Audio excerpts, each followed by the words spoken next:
जय हिंद दोस्तों। आप सभी का बहुत बहुत स्वागत है आपके अपने YouTube चैनल पे।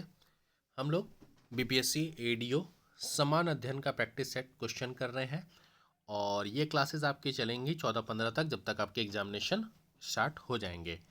चलिए क्लास को स्टार्ट करते हैं और चीज़ों को समझते हुए आगे बढ़ते हैं। पहला क्वेश्चन है हमारा, निम्नलिखित में कथनों पर विचार करें और बताएं इनमें से सही कथन चुनें। नाजका प्लेट मध्य अमेरिका और प्रशांत प्लेट के बीच में स्थित है। दूसरा, प्लेट टेक्टोनिक्स अवधारणा मैक्जी, पाकर और मार्गन द्वारा प्रतिपादित किया गया था। तो इनमें से कौन सा कथन सत्य है, ये आपसे पूछ रहा है। तो बात है सन 1967। 1967 में मैकर्जी, पाकर और मॉर्गन ने प्लेट टेक्टोनिक्स की जो अवधारणा थी उसको प्रतिपादन किया था। टेक्टोनिक्स प्लेट ठोस चट्टान का एक विशाल अनियमित आकार का स्लेब होता है जो महाद्वीपीय और महासागरीयों के बीच में आपका बना होता है, जिसे हम लिथोस्फीयर कहते हैं। बाकी जो ये तो सही है आपका। पहला ऑप्शन था नाजका प्लेट दक्षिण अमेरिका और प्रशांत प्लेट के बीच में है, मध्य नहीं होगा। यहाँ जो मध्य दिया है इसके जगह पे क्या होगा, दक्षिण। तो नाजका प्लेट दक्षिण अमेरिका और प्रशांत के बीच में है, तो राइट आंसर आपका ऑप्शन बी हो जाएगा। पहला कथन गलत था। आगे बढ़ते हैं। जब नेक्स्ट क्वेश्चन हमारा, जब विश्व मुख्य नदी से अलग होकर जब विश्व मुख्य नदी से अलग हो जाता है तो बनने वाली जो भू आकृति होती है उसे हम क्या कहते हैं। तो ये चीज़ आपने पढ़ा होगा ज्योग्राफी में कि जब बड़ी नदियों के विषव में अवतल या किनारों में जैसे नदियाँ ऐसे चलती हैं, तो जब नदियों के ऐसे जब नदी मान लीजिए चल रही है तो इसके किनारे से जब यहाँ पर एक आपका वो बन जाता है, जैसे एक सेकेंड रुकिए, मैंने गलत बताया, एक मिनट। ये आपकी नदी का फ्लो है। अब इस नदी के फ्लो से मान लीजिए यहाँ से ऐसे कट के ये बन गई, तो इसको हम क्या कहते हैं, ऑक्सबो झील कहते हैं। अवतल या किनारों पर सक्रिय निक्षेपण होने के कारण जो आधा कटाव हो जाता है उसे हम ऑक्सबो झील कहते हैं। क्लियर। बाकी गोखुर झील, जो गोखुर झील है ये इसका एक एग्जाम्पल है, तो आप याद रखिएगा। अगला क्वेश्चन हमारा, सूची 1 और सूची 2 का मिलान कीजिए और कूट की सहायता से सही उत्तर का चयन करें। यहाँ पर आपके सामने जनजाति दी गई है और यहाँ पर जगह दिया गया है। तो अगर हम बात करें गोंड जनजाति की, तो गोंड जनजाति आपका किस क्षेत्र में पाए जाते हैं, तो ये पाए जाते हैं आपके मध्य प्रदेश में। तो ए का 2 ये नहीं होगा, ये नहीं होगा। आगे बात करते हैं डोंगरिया, डोंगरिया कोंड। डोंगरिया कोंड ये पाए जाते हैं आपके किस क्षेत्र में, उड़ीसा क्षेत्र में। उड़ीसा क्षेत्र में टोडा जनजाति ये आपकी पाई जाती है नीलगिरी पहाड़ियों में, तो राइट आंसर आपका क्या हो जाएगा, ऑप्शन ए। और चेचू ये आपके पाए जाते हैं केरल में। तो गौंड जनजाति मध्य प्रदेश। अगला क्वेश्चन है हमारा, निम्नलिखित कथनों पर विचार करें और बताएं इनमें से सही कथन कौन सा है। चिली विश्व में तांबे का अग्रणी उत्पादक है। मध्य प्रदेश सबसे बड़ा तांबा उत्पादक है। तो इनमें से दोनों कथनों पर हम विचार करते हैं। चिली जो है ये विश्व का अग्रणी तांबा उत्पादक है, ये कथन आपका सत्य है। और मध्य प्रदेश, मतलब कथन आपके दोनों के दोनों सत्य हैं। तांबा का मुख्य भंडार, अगर हम मुख्य रूप से भंडार की बात करें तो झारखंड में सिंहभूमि जिला, मध्य प्रदेश में बालघाट जिला और राजस्थान में जो झुंझुनू और अलवर वाले जिले हैं वहाँ पर आपका तांबा पाया जाता है। तांबे के छोटे उत्पादक जिलों की अगर हम बात करें तो पहला है गुटुर जो आंध्र प्रदेश में है, चित्रदुर्ग हसन जिला कर्नाटका और दक्षिण अर्काटक जिला जो है वो तमिलनाडु के क्षेत्र में पाया जाता है। बाकी तांबा विद्युत उद्योग में तार में, आपका मोटर में, ट्रांसफार्मर में और जनरेटर बनाने के लिए एक अनिवार्य धातु होता है। अगला क्वेश्चन हमारा, निम्नलिखित में से क्षेत्रफल की दृष्टि से विश्व का सबसे बड़ा महाद्वीप कौन सा है? तो देखिए, विश्व का सबसे बड़ा महाद्वीप की अगर हम बात करें तो वो तो है एशिया। ऑप्शन में एशिया नहीं दिया है, तो एशिया के बाद आता है आपका अफ्रीका। ठीक है, सबसे पहले है एशिया, एशिया के बाद आता है आपका अफ्रीका, अफ्रीका के बाद आता है उत्तरी अमेरिका। ठीक है, उत्तरी अमेरिका, उत्तरी अमेरिका के बाद आता है आपका दक्षिणी अमेरिका, दक्षिण अमेरिका के बाद आता है अंटार्कटिक, और अंटार्कटिक के बाद आता है आपका यूरोप, और यूरोप के बाद ऑस्ट्रेलिया। क्लियर? आगे क्वेश्चन में बढ़ते हैं। निम्नलिखित कथनों पर विचार कीजिए, बताइए इनमें से कौन सा कथन आपका गलत है। पश्चिम घाट पूर्वी घाटों की तुलना में ज़्यादा ऊंचे हैं। पश्चिम घाट जो हैं वो पूर्वी घाटों की तुलना में क्या हैं, ज़्यादा ऊंचे हैं। इसमें गलत बताना है, तो पहला तो आपका सही है, ये कथन सही है। तापी नदी सतपुड़ा और विंध्य पर्वतमाला के बीच में एक दरार घाटी से होकर बहती है, ये कथन आपका गलत है। तापी नदी सतपुड़ा पर्वतमाला के दक्षिण में बहती है और अरब सागर में गिरती है। तो यहाँ पे लिखा है ये विंध्या पर्वतमाला के बीच में एक नदी होती है, तो वो तापी नहीं है। वह कौन सी नदी है? वह नदी है आपकी नर्मदा। जो नर्मदा नदी है वह सतपुड़ा और विंध्य पर्वतमाला के बीच में एक घाटी से होकर बहती है। ठीक है, नर्मदा। तापी नदी सतपुड़ा पर्वत के दक्षिण में बहती है और अरब सागर में जाकर मिल जाती है।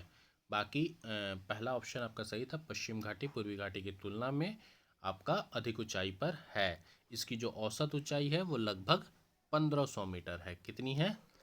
1500 मीटर। तो गलत पूछा था, तो आपका ऑप्शन 2 गलत हो जाएगा। अगला क्वेश्चन है हमारा, दक्षिण पश्चिम मानसून के बारे में निम्नलिखित में से कौन सा कथन सही नहीं है? तो पहला है, इसकी दो शाखाएं हैं, अरब सागर शाखा, बंगाल की खाड़ी, ये कथन आपका सत्य है। अरब सागर शाखा पश्चिम घाट और कोंकण तट पर वर्षा करती है, ये भी कथन आपका सत्य है। कैरिलोइस प्रभाव के कारण मानसून हवाई विक्षेपित हो जाती हैं। तो जो कोरिलोइस फोर्स है उसके कारण जो मानसून की हवाएं हैं वो क्या हो जाती हैं, आपकी विक्षेपित हो जाती हैं, ये कथन भी सही है। बंगाल की खाड़ी शाखा मुख्यतः जून जुलाई के दौरान तमिलनाडु में वर्षा करती है। तो तमिलनाडु में जो वर्षा होती है वो दक्षिण पश्चिम मानसून के दौरान वर्ष छाया के प्रभाव के कारण होती है, और उसका राइट आंसर है उत्तर पूर्वी मानसून से वर्षा होती है। तो बंगाल की खाड़ी ये गलत हो जाएगा। उत्तर पूर्वी मानसून के चलते अक्टूबर दिसंबर में तमिलनाडु क्षेत्र में वर्षा होती है। क्लियर? निम्नलिखित युग्मों का सही मिलान करना है। आपके सामने एक घटना दिया हुआ है, यहाँ पे कारण दिए गए हैं, आपको बताना है। कोरिलोइस बल, आपको बताना है कोरिलोइस बल क्या होता है। तो सबसे पहले इसके बारे में कुछ कथन जानते हैं। यह एक आभासी बल है जो पृथ्वी के अपने अक्ष पर घूमने के कारण प्रत्यक्ष रूप से उत्पन्न होता है, जो हवाएं और धाराओं जैसी वस्तुओं की गति को प्रभावित करता है, उसे हम कोरिलोइस फोर्स कहते हैं। ऋतुओं के परिवर्तन में, पृथ्वी के परिक्रमण में, पृथ्वी के अक्ष पर जो झुकाव का परिणाम है, ये सारा आपका कोरिलोइस फोर्स के चलते होता है। तो कोरिलोइस फोर्स क्या है? पृथ्वी के घूर्णन। ठीक है, ऋतुएं बताएं तो ऋतुएं आपकी क्या होती हैं? तो ऋतुएं आपके पृथ्वी परिवर्तन की परिक्रमा, ऋतुएं क्या होती है? पृथ्वी परिवर्तन की परिक्रमा आपकी ऋतुएं होती हैं। और विश्व क्या होती है? ये सूर्य भूमध्य रेखा के जब ठीक ऊपर होता है तो ये तो आपका 1 2 3 राइट आंसर हो जाएगा। कुरिलोस फोर्स पृथ्वी का ग्रहण मतलब घूमना, ऋतुएं पृथ्वी की परिक्रमा और झुकाव, और विषुवण आपका सूर्य भूमध्य रेखा के ठीक ऊपर। क्लियर? बाकी अगर आपसे कोई बात करे वसंत विश्व की, अगर कोई आपसे वसंत विश्व की बात करे तो डेट याद रखिएगा 20 से 21 मार्च। ठीक है। और अगर आपसे कोई ग्रीष्म संक्रांति की बात कर दे तो 20 से 21 जून। शरद विश्व की बात कर दे तो 22 से 23 सितंबर। और शीतकालीन अगर संक्रांति की बात कर दे तो 21 से 22 दिसंबर। मार्च जून सितंबर दिसंबर याद रखिएगा। दक्षिण गोलार्ध में ये रुझान उल्टे क्रम में हो जाते हैं। चलिए अगला क्वेश्चन है हमारा, शीतोष्ण चक्रवात किस प्रकार के वार्ताग में, शीतोष्ण चक्रवात किस तरह के वार्ताग से संबंधित है? पहला गर्म वार्ताग, दूसरा ठंड वार्ताग। तो शीत चक्रवात गर्म और ठंड दोनों प्रकार के वार्ताग में शामिल है। यह एक अवरुद्ध वार्ताग के निर्माण के कारण बनता है। तो ऑप्शन नंबर सी दोनों हो जाएगा। अगला क्वेश्चन है, हिमालय नदियाँ, जो हिमालय की नदियाँ हैं वह अपने प्रवाह के क्रम में मध्य और निचले भागों में किस प्रकार की आकृति का निर्माण नहीं करती हैं? तो बताइए किस प्रकार की आकृति का निर्माण नहीं करती हैं? तो पहला गोकुल झील, विसर्ग नदियाँ, गुम्फित, वाह्यकाएँ या इनमें से कोई नहीं। तो हिमालय नदियाँ अपने प्रवाह के क्रम में जब मैदानी भाग में प्रवेश करती है तो उसके मध्य और निचले भाग में अपने साथ भारी मात्रा में सिल्ट और बालू के अवसाद संवहन करती है। जैसे समतल घाटियाँ, गोखुर झील, आपका विषभ नदियाँ, इनके ये क्या है, ये सब नदी के मुहाने पर डेल्टा जो निर्माण करती हैं उन्हें हम कहते हैं हिमालयी नदियों के प्रभाव। तो इनमें से कोई भी उत्तर नहीं है। तो इसका राइट आंसर नहीं, इसमें से दो आंसर आपके दिख रहे हैं तो इनमें से कोई भी नहीं हम कह सकते हैं। इनमें से कोई भी नहीं आंसर आपका होगा क्योंकि वह डेल्टा फॉर्म करती है। यहाँ तो आंसर दिया है, चलिए कोई नहीं। सूची 1 तथा सूची 2 का मिलान कीजिए। सूची 1 में गति के प्रकार और इसमें वस्तुओं की गति के बारे में बात किया गया है। तो पृथ्वी, ठीक है, पहला है वृत्तित गति, वृत्तीय गति। तो वृत्तीय गति की बात करें तो इसका उत्तर आप देख रहे हैं, पृथ्वी के परित चंद्रमा की गति। पृथ्वी के परित चंद्रमा की गति को हम वृत्तीय गति कहते हैं क्योंकि चंद्रमा पृथ्वी को केंद्र मानकर उसके चारों तरफ चक्कर लगाती है। अगला बात करें हम घूर्णन गति। घूर्णन गति लट्टू को अपनी अक्ष पर घुमाना। जब लट्टू अपनी अक्ष पर घूमता है तो उसे हम घूर्णन गति कहते हैं क्योंकि लट्टू अपने अक्ष पर ही, अपने एक्सिस पे क्या कर रहा है, घूम रहा है। आवर्ती गति की बात करें तो घड़ी के लोलक की गति, इसे हम आवर्ती गति कहते हैं। और लास्ट है हमारा सरल रेखीय गति। तो ये नदी के प्रवाह की गति होती है। तो ऑप्शन क्या हो जाएगा? ऑप्शन नंबर पहला का 3 है ना, ऑप्शन नंबर बी यहाँ दिया हुआ है। अगला क्वेश्चन हमारा, जब कुएं से पानी की बाल्टी को ऊपर खींचते हैं तो हमें महसूस होता है कि बाल्टी क्या पानी के सतह से ऊपर भारी हो गई है? पानी के सतह से ऊपर नहीं, पानी के सतह से ऊपर भारी हो गई है। Option number A. जब कुएं से पानी की बाल्टी को आप ऊपर खींचेंगे तो आपको महसूस होगा कि बाल्टी पानी की सतह से ऊपर आने पर, जब पानी की सतह से वो ऊपर आएगी तो वो भारी हो जाएगी। और आर्किमिडीज के पलवन के सिद्धांत के अनुसार जब कोई भी वस्तु पानी में होती है तो उसके ऊपर की ओर एक फोर्स लगता है जिसे हम उपवालन फोर्स या अपथ्रस्ट फोर्स कहते हैं, जिसके कारण वस्तु के भार में कमी महसूस होती है। लेकिन जब वह वस्तु पानी के सतह से बाहर आ जाती है तो उस पर अपथ्रस्ट फोर्स या हिंदी में हम कहते हैं उपवलन फोर्स ना के बराबर लगता है, तो वो चीज़ें धीरे धीरे भारी हो जाती है। अगला क्वेश्चन हमारा, यदि सितार और बांसुरी पर एक ही स्वर बजाया जाए तो उससे उत्पन्न ध्वनि में अंतर निम्नलिखित में से किस कारण होता है? तो इसमें अगर एक ही स्वर बजाया जाए तो उसमें उत्पन्न जो ध्वनि है उसमें सिर्फ हमें क्या अंतर देखने को मिलेगा? ध्वनि गुणता का अंतर देखने को मिलेगा। ध्वनि का तराव उसकी आवृत्ति पर निर्भर करता है। तो ध्वनि का जो तराव है, प्रबलता, ये किस पर निर्भर करता है? उसकी आवृत्ति पर। ठीक है। अगर बात करें हम प्रबलता की, तो ध्वनि की जो प्रबलता है वह आयाम पर निर्भर करती है। आयाम बढ़ने पर ध्वनि की फ्रीक्वेंसी भी क्या करने लगती है? बढ़ने लगती है। लेकिन ध्वनि गुणता इसका राइट उत्तर हो जाएगा। जल में वायु का बुलबुला जिस भांति व्यवहार करता है उसे हम क्या कहते हैं?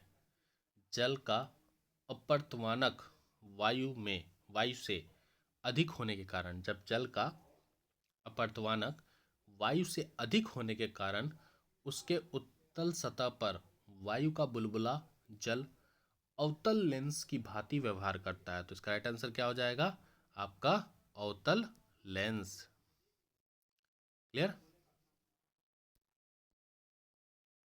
ट्रांसफॉर्मर में निम्नलिखित में से किसके कारण ऊर्जा हानि नहीं होती है? तो ट्रांसफॉर्मर में नर्म लोहे का उपयोग करके जो भंवर धाराएं होती हैं उसको हानि को कम किया जाता है। तो नर्म लोहे का, तो क्या आंसर हो जाएगा? क्रोड में नर्म लोहे को बना होना। जब ट्रांसफॉर्मर में निम्नलिखित कारणों से अल्प उत्पन्न होता है, ठीक है, तो इसमें हम नहीं, ट्रांसफार्मर में नर्म लोहे का उपयोग करके जो इसकी भंवर धाराएं होती हैं उसको हानि होने से कम किया जा सकता है। अगला क्वेश्चन है हमारा, इनमें से गलत मिलान का चयन करना है। यहाँ पे यंत्र दिया गया है, यहाँ पे आपका बताया गया है किस चीज़ आप मापन करते हैं। मापन मतलब नापना। तो बताइए, पहला है ओडोमीटर। ओडोमीटर का यूज होता है वाहन द्वारा तय की गई दूरी, सत्य है। फैनोमीटर, फैन की मतलब ध्वनि मीटर। फैनोमीटर ध्वनि की साउंड की तीव्रता, ये दोनों सही है। फिर बात करते हैं ग्रेविमीटर। तो गुरुत्वाकर्षण क्षेत्र में परिवर्तन, उसे हम ग्रेविमीटर कहते हैं। पृथ्वी के गुरुत्वाकर्षण क्षेत्र में जो परिवर्तन होता है उसे कहते हैं। बात करें अगर हम कायरोमीटर की, तो कायरोमीटर रॉकेट इंजन की क्षमता, ये गलत है। कायरोमीटर अत्यंत निम्न तापमान के मापन के लिए होता है। कायरोमीटर अत्यंत निम्न तापमान के मापन के लिए, ठीक है, अत्यंत निम्न टेम्परेचर मापने के लिए होता है। फिर एमीटर की बात करें तो विद्युत धारा की तीव्रता मापने के लिए होता है। स्टेथोस्कोप आपके हृदय और फेफड़े की आवाज़ सुनने के लिए, रक्तचाप जांच अध्ययन के लिए होता है। ठीक है। फैनोमीटर ध्वनि की गुण तीव्रता, ग्रेविमीटर गुरुत्वाकर्षण क्षेत्र में परिवर्तन, ओडोमीटर वाहन द्वारा तय गई दूरी, और कायोमीटर होता है अत्यंत निम्न टेम्परेचर। चलिए आगे बढ़ते हैं। एक क्लास में आपके 20 से 25 क्वेश्चन कराऊंगा कि वीडियो ज़्यादा बड़ा भी ना हो और आपके लिए दिक्कत ना आए। लोहे की कील पारे पर तैरती है जबकि वह पानी में डूब जाती है। तो जो लोहे की कील है वह पारे पर तैरती है किंतु पानी में डूब जाती है। तो इसका कारण है कि पारद की जो आपेक्षिक घनत्व होती है, डेंसिटी जो होती है, वह लोहे के डेंसिटी के घनत्व से, मतलब लोहे के जो आपेक्षिक घनत्व है उससे अधिक होता है। ध्यान से सुनिएगा, पारद की जो अपेक्षिक घनत्व होती है लोहे के अपेक्षिक घनत्व से अधिक होती है, जबकि पानी का जो अपेक्षिक घनत्व होता है वो लोहे के अपेक्षिक घनत्व से कम होता है। तो कम होगा तो इसलिए वो डूब जाएगा, और अगर कम नहीं होगा तो उस पर तैरता रहेगा। तो इसका राइट आंसर हो जाएगा ऑप्शन नंबर बी। लोहे का अपेक्षित घनत्व पानी से अधिक होता है, इसलिए वो उसमें क्या हो जाता है, सिंक हो जाता है। मनुष्य के शरीर में पाए जाने वाले तत्वों को उनकी प्रचुरता मात्रा के आधार पर आरोही क्रम में व्यवस्थित कीजिए। तो अगर हम बात करें, मनुष्य के अंदर की बात हो रही है, मनुष्य के शरीर की बात हो रही है, तो मनुष्य के शरीर में अगर क्या बोला है, कौन से क्रम में हमें लिखना है, उनकी प्रचुरता मात्रा के आधार पर। अच्छा, प्रचुरता मात्रा के आधार पे हमें ये चीज़ आपका मेंशन करना है। तो हमें सबसे ज़्यादा ज़रूरत किस चीज़ की होती है, हमें सबसे ज़्यादा ज़रूरत किस चीज़ की होती है, ऑक्सीजन की। तो सबसे ज़्यादा ये तो गलत हो जाएगा, ऑक्सीजन है यहाँ, ये भी गलत हो जाएगा ये। तो या तो डी या तो बी। सबसे ज़्यादा जरूरत किसकी होती है, ऑक्सीजन की। तो थोड़ा सा मैं इसको ऊपर कर देता हूँ। हाँ, अब एक चीज़ बताइए, ऑक्सीजन हमें कितना चाहिए। पहले मैं ऑक्सीजन के बाद हमें नाइट्रोजन। तो ऑक्सीजन के बाद हमें क्या चाहिए, सबसे ज़्यादा ऑक्सीजन के बाद होता है कार्बन। तो कार्बन, हाँ, ऑक्सीजन के बाद आपका आता है कार्बन के बाद आएगा हाइड्रोजन।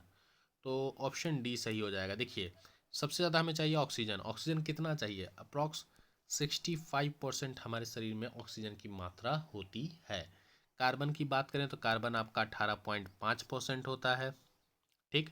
हाइड्रोजन की अगर हम बात करें, हाइड्रोजन की मात्रा कितनी होती है, तो हाइड्रोजन की मात्रा 10% होती है शरीर में। फिर बात करें अगर हम नाइट्रोजन की, तो नाइट्रोजन की मात्रा हमारे शरीर में थोड़ी कम होती है, ये होती है लमसम 3.3%। और कैल्शियम की अगर हम बात करें कि कैल्शियम की मात्रा हमारे शरीर में होती है 1/1.5%।